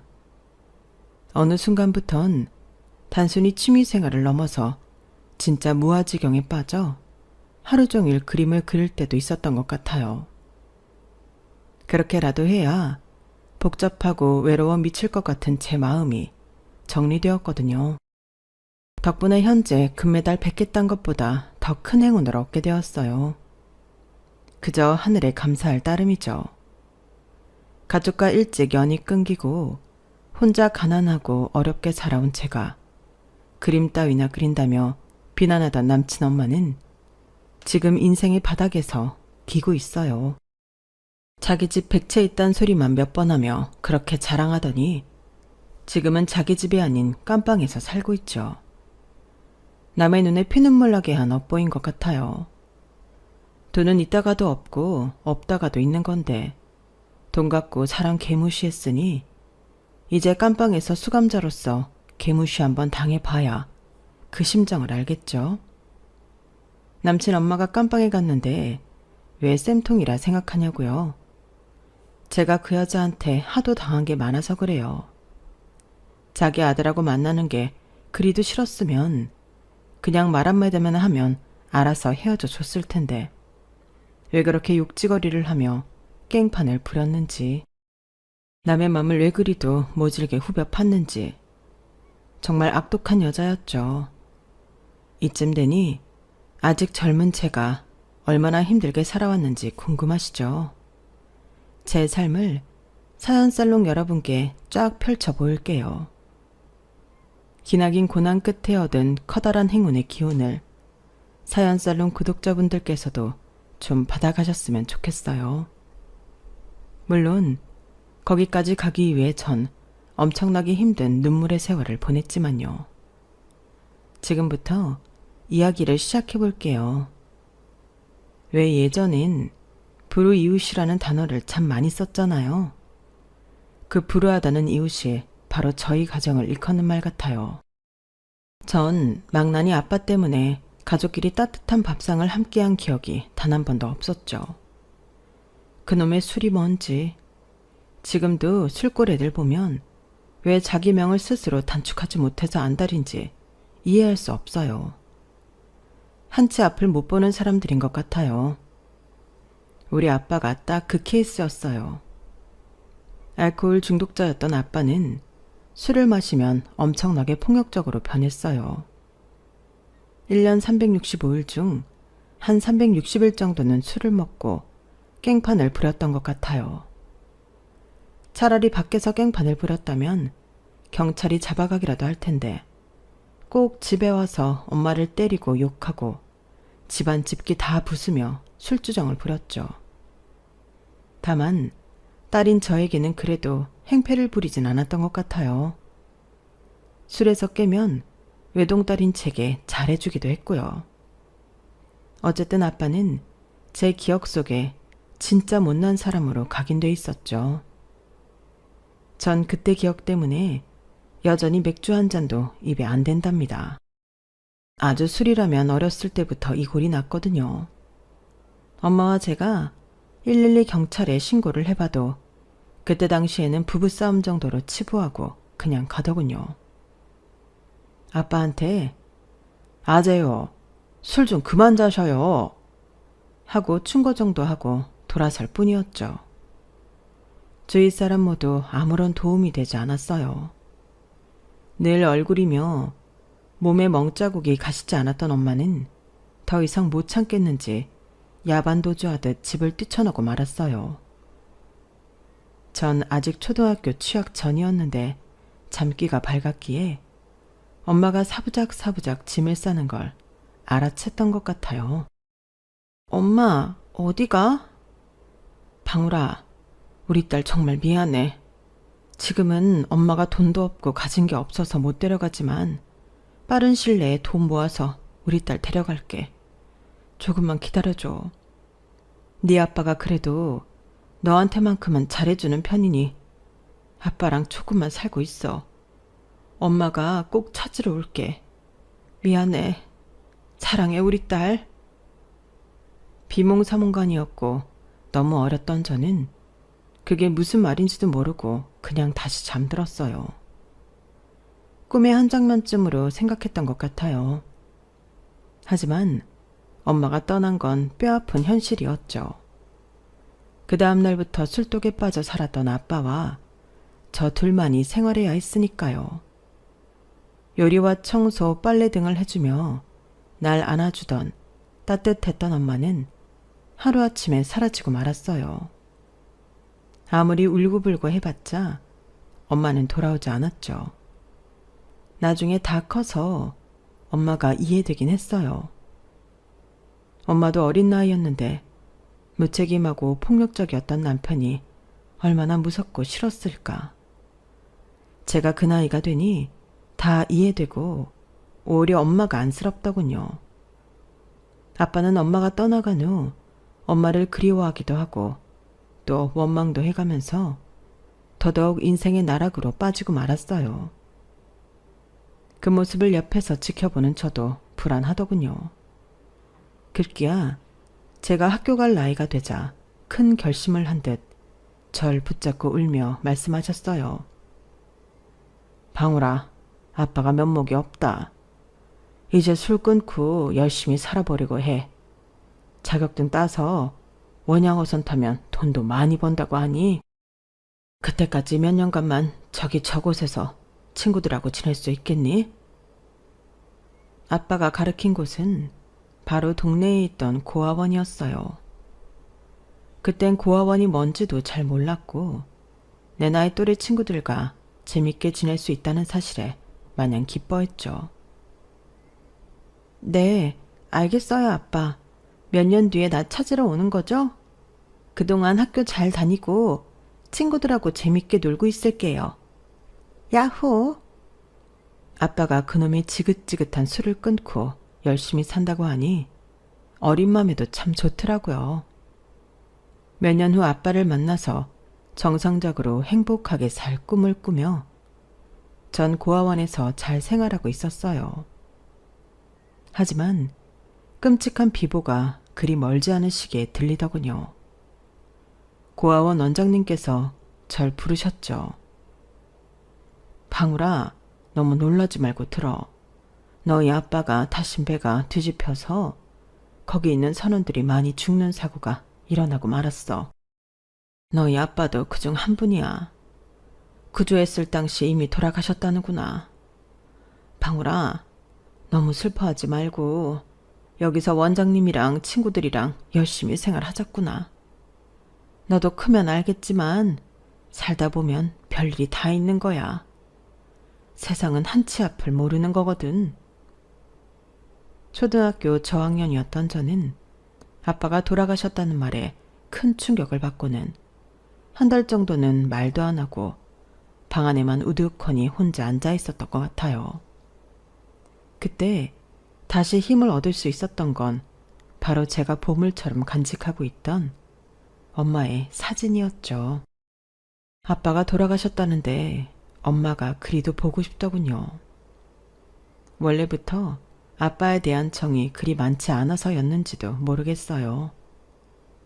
엄마가 한 번만 날 꽉 껴안아주면 내 마음이 다 치유될 것만 같았어요. 하지만 엄마는 연락이 닿지 않았으니 제 공허한 마음은 채워지지 않았죠. 그때 방 한쪽 구석에 다 부러진 크레파스와 도화지가 보였어요. 엄마의 사진을 옆에 놓고 빈 도화지에 엄마 얼굴을 그리기 시작했죠. 그 그림을 본 고아원 원장님과 친구들이 무척 놀라더군요. 방울아, 너 그림 진짜 잘 그리는구나. 아니, 9살짜리가 이렇게 잘 그릴 수 있는 건가? 이거 고아원 벽에 전시해놔야겠다. 마침 비핵자도 있으니 말이야. 살면서 무언가 잘한다는 칭찬을 거의 처음 들어본 것 같았어요. 심장이 쿵쾅쿵쾅 뛸 정도로 묘한 기분이었죠. 그 이후로도 시간만 있으면 엄마의 모습을 화폭에 담았던 것 같아요. 엄마가 요리하는 모습, 청소하는 모습, 날 향해 미소 짓던 모습 등등 예전 기억을 끄집어내서 그렸죠. 그림 말고 제가 또 하나 흥미를 가졌던 게 있었어요. 바로 고아원 방문에 붙어있던 영어 포스터였어요. 누가 가르쳐주지도 않았는데 알파벳이며 발음 기호, 단어 철자까지 다 외우고 있자 그걸 눈여겨보고 있던 고아원 원장님께서 제게 큰 제안을 하셨어요. 방울아, 누가 가르쳐주지도 않았는데 영어를 이렇게 잘하는 걸 보니 네가 그림뿐 아니라 언어에도 소질이 있구나. 교육 쪽에 종사하는 미국인 부부가 있는데 우리나라 아이를 입양하고 싶다는구나. 미국에서 미술 교육도 받으며 큰 꿈을 펼쳐본 게 어떻겠니? 미국이요? 미국이 어디 있는데요? 차 타고 가면 얼마나 걸리는데요? 차로는 갈 수 없고 비행기 타고 슝 날아서 가야 하는 먼 곳이야. 이번에 양어머니 양아버지께서 한국으로 방문하신다고 하니 내가 널 적극적으로 소개시켜 줄게. 알았지? 전 고아원 원장님이 시키는 대로 입양하려는 미국인 부부를 보며 방긋방긋 웃었어요. 제가 아는 서툰 영어를 해보기도 했고요. 그런 제가 귀여웠는지 전 그들에 의해 선택이 되어졌고 미국으로 향하게 되었죠. 단순히 영어 포스터에 관심을 보였다는 이유만으로 입양아로 선택된 저는 처음에 꿈에 부풀어서 가게 되었죠. 하지만 제 예상과는 달리 제가 직접 봤던 미국 풍경은 공항, 집, 그리고 병원 정도였어요. 그 흔한 공원 한 번 나가지 못했죠. 인자한 줄만 알았던 양부모님들은 서로 피 터지게 싸우더군요. Why? Why? 이 단어만 알아들었어요. 아마 서로 날 왜 입양했냐며 싸웠던 것 같아요. 그도 그럴 것이 제가 미국으로 건너가 병원에서 건강검진을 받아봤더니 심장에 조그만 구멍이 있다고 나왔대요. 그 사실도 나중에 한국에 돌아와서 알았죠. 어쨌든 그 조그만 구멍으로 인해 전 바로 파양되어서 다시 한국행 비행기에 몸을 실어야 했어요. 그렇게 저의 아메리칸 드림은 허무하게 끝나고 말았죠. 근데 지금 생각해보면 천만 다행인 것 같아요. 미국에서 계속 눌러 앉았다면 한국에서의 모든 인연이 끊어져 버렸을 테니까요. 그렇게 머쓱하게 다시 한국으로 돌아와 일상생활을 시작했죠. 다시금 평온해진 것 같아서 오히려 좋더군요. 하지만 그 평온은 그리 오래가지 않았어요. 고아원에서 밤중에 자고 있는데 갑자기 도깨비 불처럼 번쩍하더니 순식간에 고아원 건물이 타오르기 시작했어요. 원장님의 다급한 목소리가 들렸죠. 얼른 나와라 얘들아. 얼른 마당으로 나가도록 해. 아직 자는 애들 있으면 다 깨워서 뛰쳐나가라. 저도 얼떨결에 마당으로 나가려다 다시 제 짐이 있는 사물함으로 갔어요. 방울아, 지금 뭐 하는 거야? 얼른 나오지 않고 거길 왜 다시 기어들어가? 원장님, 저 엄마 사진을 놓고 왔어요. 지금 안 갖고 나오면 불타버리잖아요. 안 돼요, 그건. 저도 다급하게 소리치며 다시금 불타는 방에 들어가 엄마 사진을 갖고 뛰쳐나왔어요. 나오다가 발을 헛디뎌 넘어지고 말았고 엄마 사진의 3분의 1이 불타고 제 팔에도 화상을 크게 입는 사고가 나고 말았죠. 다행히 다시금 뛰쳐나와 목숨은 건졌지만 원장님과 소방관 아저씨들로부터 크게 혼나고 말았죠. 하지만 엄마 사진을 지켰다는 사실이 제겐 더 중요했어요. 세상에 어딘가 존재하고 있을 우리 엄마와의 끈을 절대 놓치고 싶지 않았거든요.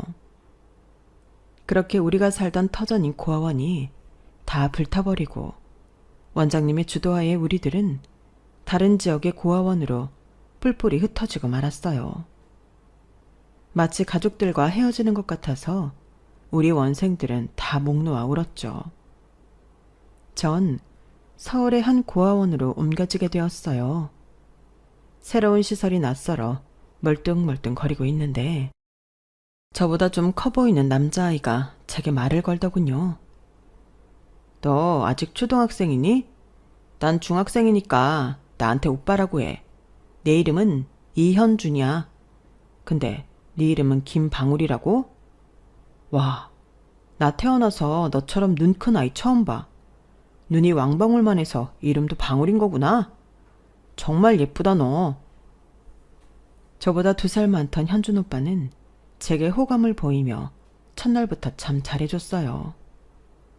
진짜 오누이처럼 서로 챙겨주며 잘 적응할 수 있었죠. 몇 년이 흐르고 현준 오빠가 독립해서 나가야 할 시점이 다가왔어요. 오빠는 다행히 고등학교를 졸업하기도 전에 대기업 생산직에 취직이 되었고 고졸치고는 꽤 높은 연봉을 받는다더군요. 오빠, 취직한 거 진짜 축하해. 우리 고아원 역사상 이렇게 취업 잘한 건 오빠가 처음이라던데? 역시 대단해. 고마워. 그래봤자 생산직인데 뭐. 그래도 몸으로 열심히 일해야지. 방울아, 너 화가가 되고 싶다고 했지? 오빠가 돈 많이 모아서 네가 꼭 화가의 꿈 이룰 수 있게 도와줄 테니 열심히 실력 닦고 있어. 기다릴게. 뭘 기다린다는 거야? 그리고 오빠가 왜 날 위해서 돈을 모아? 오빠 몸도 약한데 3교대로 생산직 일하려면 얼마나 힘들겠어. 오빠를 위해서 돈 써. 먹는 것도 잘 챙겨 먹고 말이야. 너 성인 될 때까지 기다린다고 바보야. 난 방울이 너의 보호자가 되고 싶어. 오빠가 지켜줄 테니 넌 열심히 그림이라 그리란 말이야. 이 맹추야. 현준 오빠의 멘트에 심쿵하더군요. 누군가가 나의 보호자가 되어 날 지켜주고 싶다고 하니 심장이 쿵쾅쿵쾅 뛸 정도로 좋으면서도 안도감이 들었어요. 그렇게 저도 상고를 졸업하고 고졸의 학력으로 그림을 계속 그릴 수 있는 일자리를 찾았어요. 처음엔 안정적으로 돈 벌 수 있는 격리직이나 비서직에 지원하려 했지만 현준 오빠가 제가 좋아하는 그림 그리는 일을 찾아보라며 만류했죠. 전 큰 놀이동산에서 캐리커처나 정식 인물화를 그려주는 일자리가 있다기에 지원해 보았어요. 지금껏 제가 그려온 우리 엄마의 다채로운 그림들을 포트폴리오로 제출했어요. 단박에 채용되었죠. 20살이 되어 현준 오빠와 정식으로 사귀게 되었고 우린 이미 가족 같은 사이이기에 나중에 결혼해서 가정을 꾸릴 계획까지 자연스레 세웠어요. 그런데 청천벽력 같은 소식이 들려왔어요. 오빠가 일을 하며 너무 자주 코피를 쏟고 화장실에서도 피를 본다고 하더군요. 다이어트를 하지도 않았는데 몸무게가 급속도로 빠져 병원에 가서 종합검진을 받아보니 직장암 4기였던 거죠. 뭐? 직장암이 대체 어디에 생기는 병이야? 아직 20대 초반인 오빠가 왜 직장암 4기야? 앞으로 오빠 어떻게 되는 거야? 너무 무서워. 제가 오열하며 겁먹으니 오빠는 주치의에게 데려가 함께 설명을 듣게 했어요. 의사 선생님이 자세히 설명해 주시더군요. 하지만 사기여서 예후가 마냥 좋을 수만은 없다고 했어요.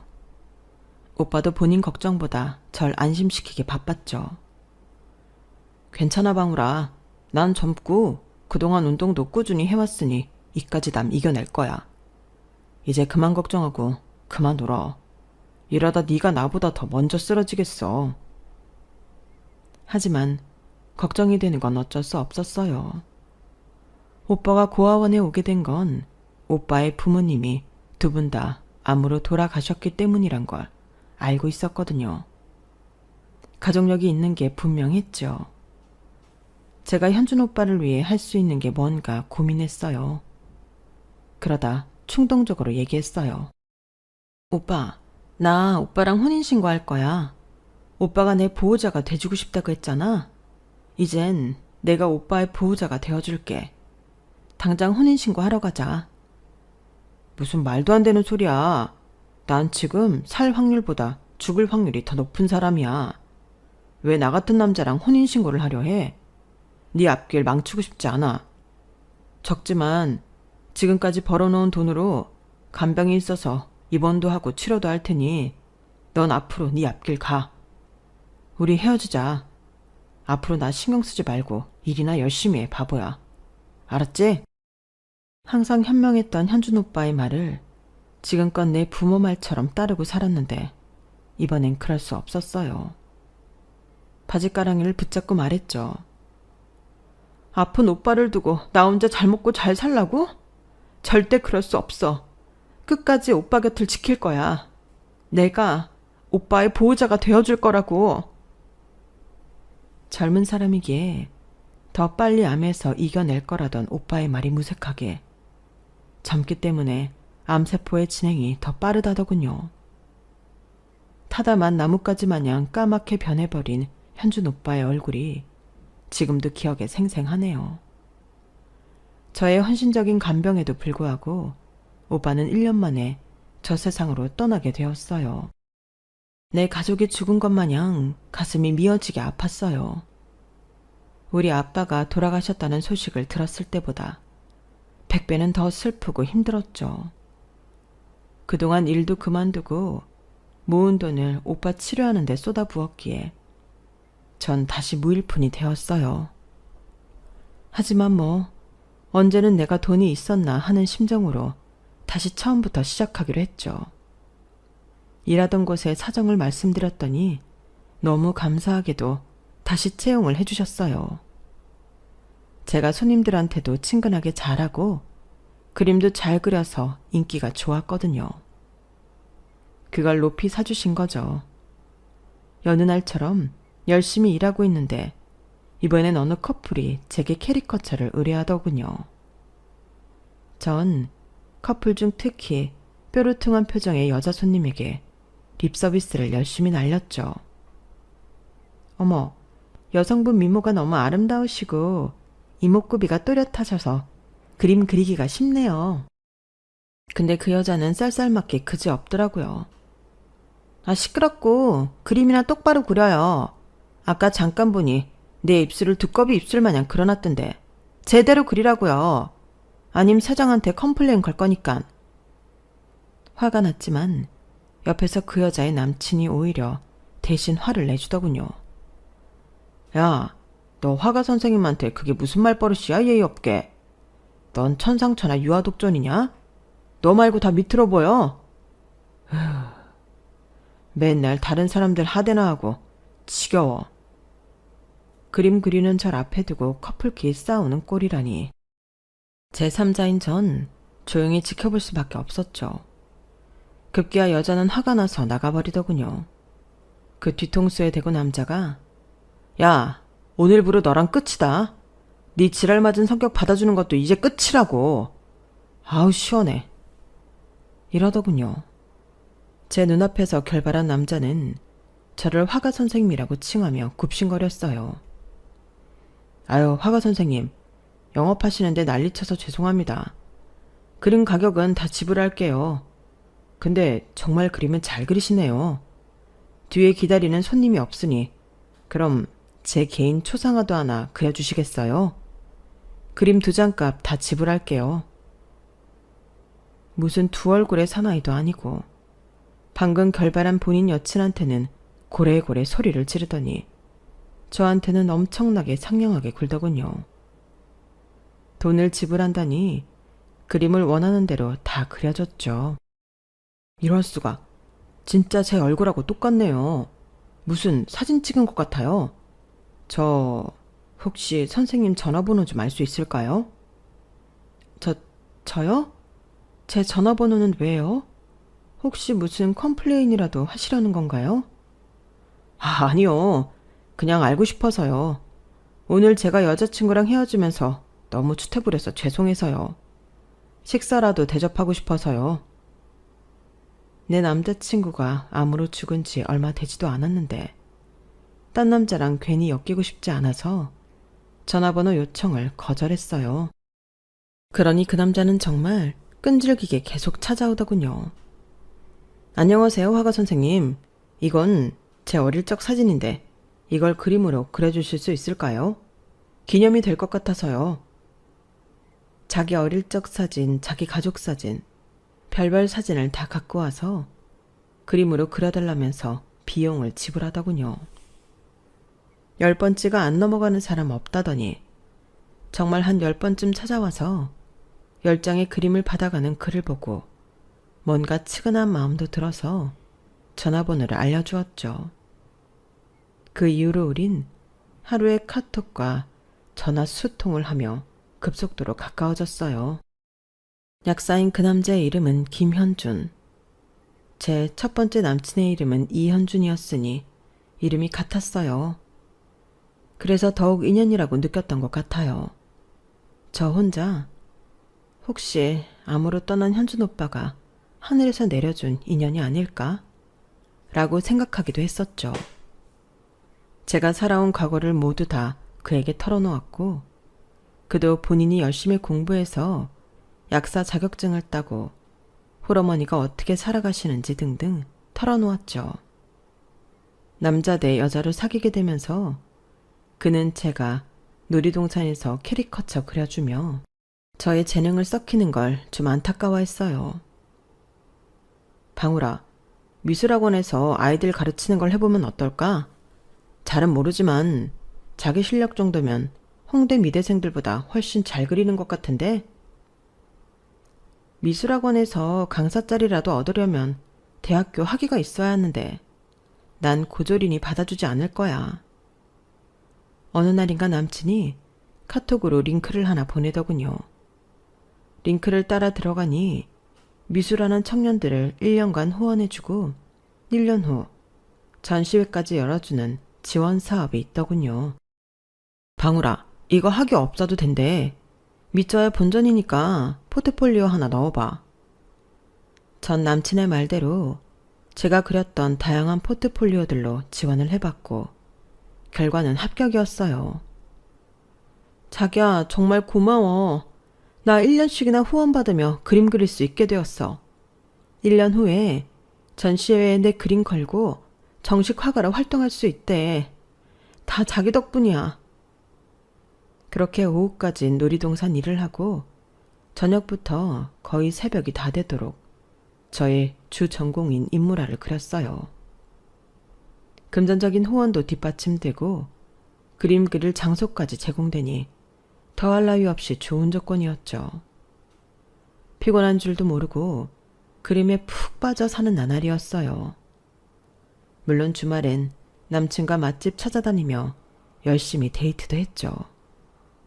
남친과 카톡과 전화통화도 여전히 많이 하면서 말이죠.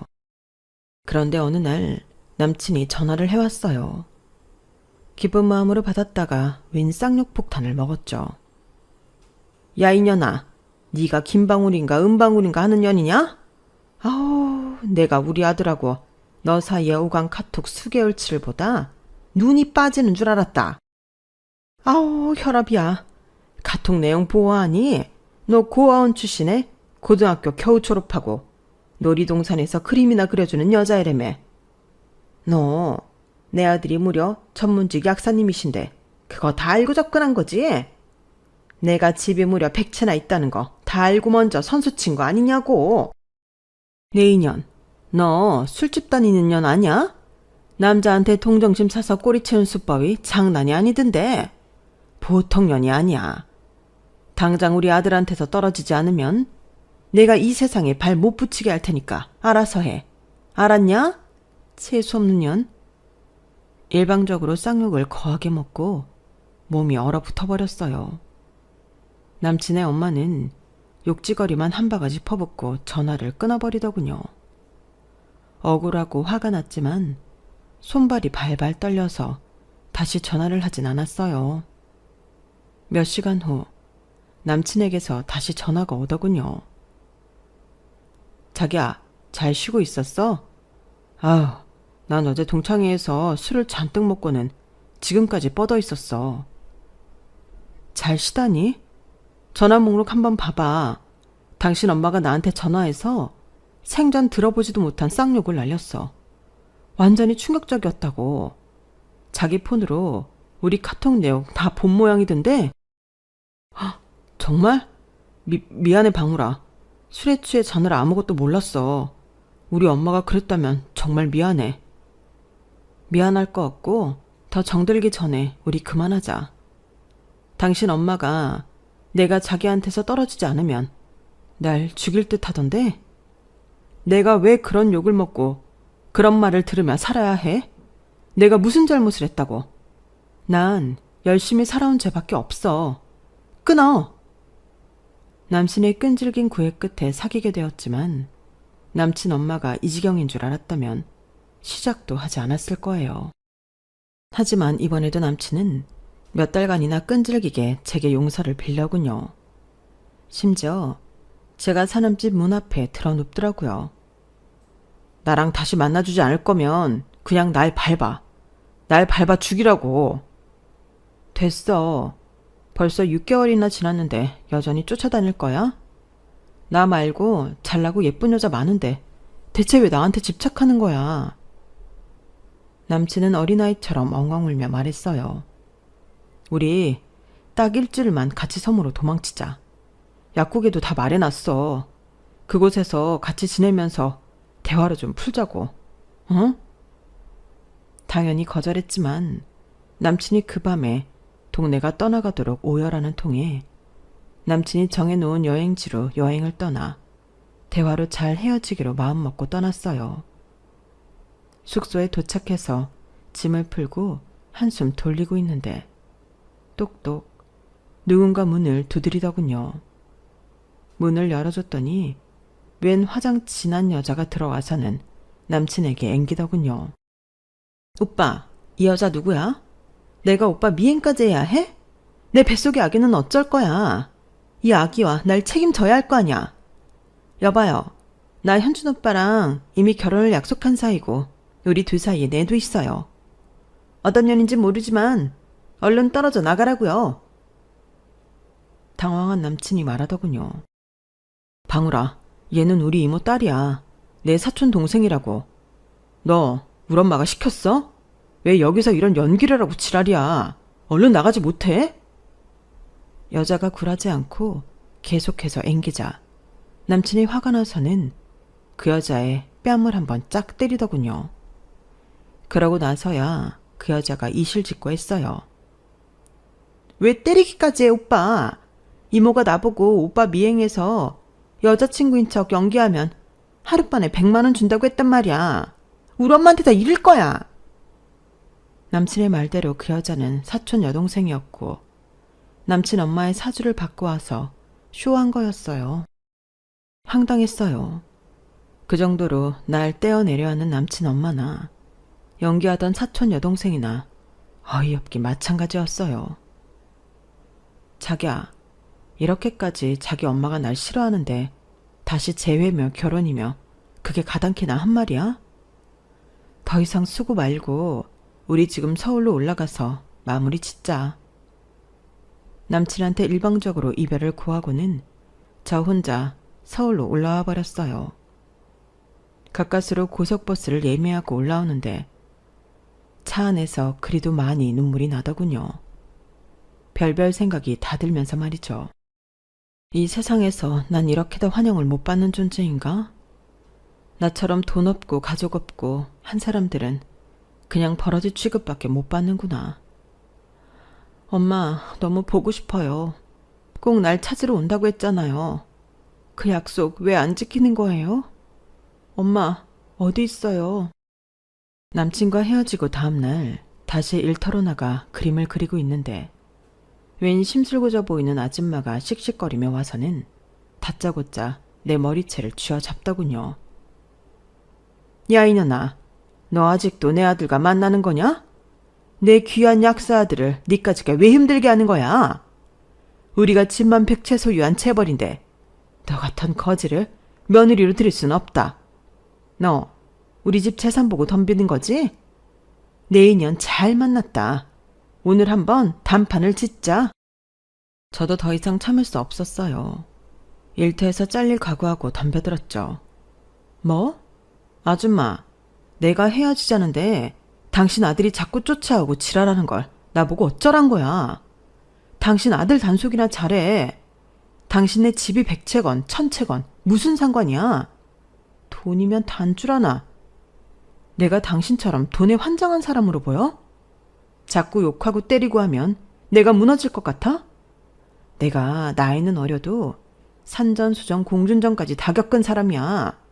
남의 일터에 와서 왜 지랄이야? 그렇게 육탄전을 벌였고 경찰이 와서야 잠잠해졌죠.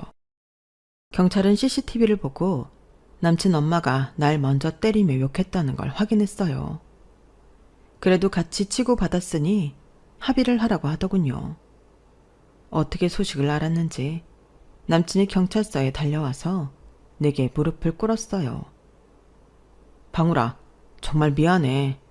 널 붙잡은 건 다 내 잘못이야. 우리 엄마가 한 짓 다 용서해줘. 내가 뭐 잘못한 게 있다고 이런 취급을 받아야 해? 내가 당신한테 먼저 꼬리친 적 있어? 돈 없고 백 없으면 이런 취급 받아야 하는 거야? 다시는 나한테 연락하지 마. 그렇게 만인 앞에서 완전히 우리의 이별을 못 받고는 집으로 왔어요. 분을 삭히다 못해 몸살이 날 정도로 몇 날 며칠을 아파서 누워 있었죠. 누워서 핸드폰으로 유튜브를 보는데 사건 사고 고발하는 채널에서 익숙한 쌍판태기가 보이더군요. 바로 남친 엄마와 남친이었어요. 빌라왕? 자금도 없는 사람들이 빌라 100채를 갭으로 사들여 보증금도 돌려주지 않은 채 세입자들에게 막대한 피해를 끼치고 있다는 내용이었어요. 그런 놈들이 한 명이 아니더군요. 공중파 TV 같으면 가해자 얼굴까지 노출되진 않았을 텐데 유튜브에서는 그들의 얼굴선은 나오더군요. 신상과 함께 말이죠. 그 엄마의 머리로 혼자 생각해낸 사기가 아니라 남친이 계획한 수작이었어요. 착하고 똑똑한 줄로만 알았던 남친이 순 사기꾼이었던 거죠. 집 100채 있다고 돈 자랑하며 나에게 모욕 줬던 남친 엄마는 순 깡통집 100채를 갖고 있던 거였어요. 그것도 돈 없는 세입자들에게 큰 피해를 끼치면서까지 말이죠. 얼마 뒤 남친에게서 연락이 오더군요. 역시나 엉엉 울면서 말이죠. 나랑 우리 엄마 어떻게 방울아? 갭 투자가 대체 뭐가 잘못이란 말이야. 난 정당하게 투자한 건데 경찰에선 우리 보고 사기꾼 모자래. 당장 잡혀가게 생겼다고. 야, 이 새끼야. 울지 말고 잘 들어. 돈 없이 하는 게 투자냐? 보증금 돌려줄 자산도 없으면서 집은 왜 그렇게 많이 사들여? 보아하니 공인중개사랑 짜고 한 것 같은데 나쁜 짓 하는 놈들은 싹 다 감옥에 가야 해. 끊어. 순 사기꾼이었던 남친한테 욕 한 바가지 해주고 끊어버리니 속이 다 시원하더군요. 남친과 남친 엄마, 같이 짜고 속여먹은 공인중개사, 그 외의 사람들 다 콩밥을 먹게 됐다는 소식을 한참 후에 전해드릴 수 있었어요. 꽤나 충격적인 사건이었지만 권선징악, 사필기정이라고 생각했어요. 전 입에 풀칠하기 위하여 다 잊고 다시금 붓을 들어야 했죠. 청년 후원을 받은 지 어느새 1년이 지나고 약속한 기한이 되어 그동안 그렸던 작품들을 갖고 협회를 찾아갔어요. 저의 그림들은 주로 엄마 사진을 모티브로 한 인물화였어요. 어렸을 때부터 항상 그래왔듯이 엄마의 일상생활하는 모습들을 상상하며 표현한 작품들이었죠. 이젠 엄마의 얼굴을 안 본 지 너무 오래되었기에 사진 한 장만으로 그 움직임을 상상해서 그려야만 했어요.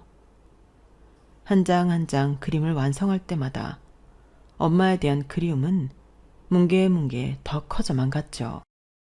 그런데 제 그림을 보신 협회 관계자분께서 깜짝 놀라며 말씀하시더군요. 아니 김방울 씨, 언제 후원자분 만난 적 있나요? 후원자분 얼굴을 어떻게 알고 이렇게 정성스레 표현했나요? 사업차 워낙 바쁘신 분이라 본인이 후원해 주시는 청년 화가분들하고 대면 한번 못 해봤다고 하시던데. 곧 오실 거니까 이따 한번 만나보시죠. 네? 후원자분이요? 아, 전 얼굴도 모르고 성함도 모르는 분인데 후원자분 얼굴하고 많이 닮았나요? 이 인물들은 다 저희 엄마 사진 보고 그린 거예요.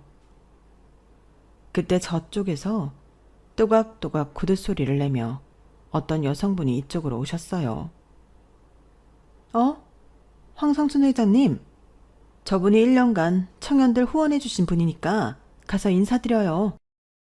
협회 관계자분의 안내에 따라 날 지난 1년간 후원해주셨다는 분께 인사드리러 갔는데 진짜 깜짝 놀라서 그 자리에 주저앉을 뻔했어요. 바로 사진 속 내 엄마와 똑같이 생기셨더군요. 저도 모르게 엄마 라는 말을 내뱉었죠. 엄마라는 말을 들은 그 여성분의 대답이 더 놀라웠어요. 너 방울이니? 우리 방울이 어릴 적 모습이랑 똑같이 생겼는데? 너 방울이 맞아? 내 딸 맞는 거야? 네, 엄마. 저 김방울 맞아요. 우리 엄마 맞는 거죠? 자, 엄마 사진 보세요. 내가 평생 품고 있던 거예요. 엄마. 전 엄마 사진을 꺼내 보여주었고 엄마는 날 꼭 껴안으며 펑펑 우셨어요. 우리 딸 어디에 있었니? 엄마가 너 고아원에 맡긴 것까진 알고 있었는데 그 후로 네가 미국으로 입양 갔고 심지어 고아원이 다 불타버려서 도저히 찾을 길이 없었지. 정말 미안해. 이 엄마가 죽을 죄를 졌다. 네가 이렇게 한국에 있는 줄 알았다면 무슨 수를 써서라도 널 찾았어야 했는데 지난 1년간 날 후원해준 사람이 내 엄마였을 줄은 꿈에도 몰랐죠. 그토록 애틋하게 그리워했던 엄마가 나와 멀지 않은 곳에 있었다는 게 너무 신기했어요. 그렇게 우리 모녀는 하늘이 맺어준 끈을 통해 다시금 상봉하게 됐고 그날 밤 엄마의 집에 가서 밤을 새며 그동안 살아온 이야기를 나누었어요. 엄마는 널 버리고 온 죄책감에 그 후로 재혼하지 않고 아이도 안 낳고 완전히 혼자 지내고 있었어. 엄마의 생활이 조금 안정된 후에 널 찾으려고 백방으로 노력했는데 도저히 찾을 방법이 없더구나. 돈을 좀 벌고 나서는 그 돈으로 사설 탐정도 써보고 광고도 내고 현수막도 걸고 별짓을 다 해봤지만 연락은 없었지. 반쯤 포기하고 있었는데 딱 널 만났구나. 세상에 이런 일이 있다니. 엄마는 다행히 성공한 사업가가 되어 있었어요. 너무 신기하게도 미술용품들을 제작하여 주로 외국에 수출하는 사업이라 하더군요. 제가 그림의 소질을 보였던 건 엄마의 피를 물려받은 게 확실했어요. 엄마가 어렸을 때 우리 방울이 얼굴도 그려주고 그랬던 거 기억 안 나지? 워낙 어려서 아마 기억 못할 거야. 술 취한 너희 아빠한테서 구박당하고 서러울 때면 그림 그리는 걸 통해서 내 한을 좀 풀고 그랬던 것 같아. 네가 그림 그리기를 좋아하는 엄마를 꼭 닮았나 봐. 엄마는 이제 우리 방울이 뿐이야. 앞으로 더 열심히 살아야 할 원동력을 찾았어. 엄마가 최대한 밀어줄 테니 못했던 그림 공부도 하고 네가 원하는 거 다 해도 좋아. 이 세상은 넓으니 마음껏 날개 펼치고 살아. 능력 있는 엄마의 전폭적인 지원 덕분에 전 지금 프랑스 유학을 준비 중이에요. 미국으로 유학 갈 생각도 해봤지만 어릴 적 심장에 작은 구멍이 있다는 이유로 난리친 미국인 양부모들이 있는 나라에 다시 가고 싶진 않더군요. 예술의 나라 프랑스에서 마음껏 공부하며 제 예술 세계를 펼쳐보려 합니다. 사람 팔자 참 뒤웅박 팔자죠. 한치 앞을 몰라서 재밌는 게 바로 우리 인생인 것 같아요. 모든 게 다 정해져 있고 뻔히 다 알 수 있다면 얼마나 재미없고 지루하겠어요. 삶의 불확실성 속에서 소소한 행복을 찾아가는 게 현명한 선택인 것 같아요. 그러다 보면 저처럼 하늘에서 행운이 뚝 떨어질 수도 있잖아요. 제 이야기를 끝까지 경청해 주신 사연살롱 여러분들께 저의 큰 행운의 기운을 드립니다. 모두들 복 받으시길 바랍니다. 여러분, 사연 댓글에 응원과 현명한 조언 부탁드려요. 좋아요와 구독은 저에게 큰 힘이 됩니다. 오늘도 좋은 일 가득하세요.